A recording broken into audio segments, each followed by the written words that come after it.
and most notably over the most recent times you've been selected, deselected, and again, any sport you play, being deselected from anything is a tough situation. I've had it.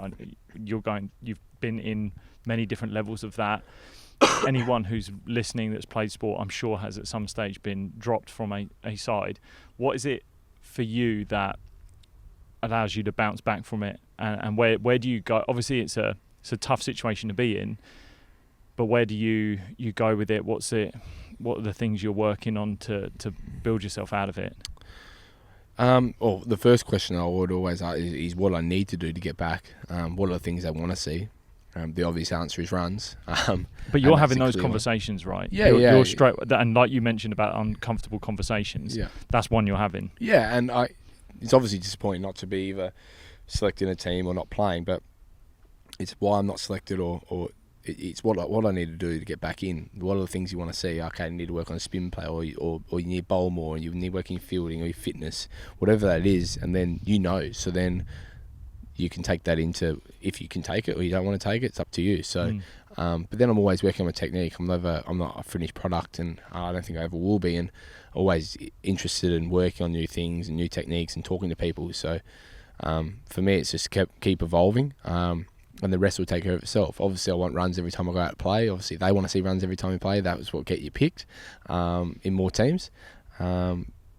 But it's that process, and the process more so, and I think a lot about the process over outcome. If the process is right, the outcome will take care of itself. So if they want to see me improve in something, try to improve in that. But then, and don't stress if it doesn't. The outcome will take care of itself, the selection will take care of itself, and all you can do is, right now, win games of cricket for Sussex. When I go home, win games of cricket for the Redbacks. If I play for Australia, try and win games of cricket for Australia, and try and contribute. And if you contribute, then you'll get picked in more teams, or you'll get elevated, and those things will take care of itself. But it's hard to get too far ahead or too far behind, or stress about the past, or stress about the future. It's about trying to go out and I got an opportunity in 2 days' time to go to Leeds and try to make an impact. So that's where my head's at, and that's what I try and do, is try to process, okay, what do they want to see from me? What do I need to be doing?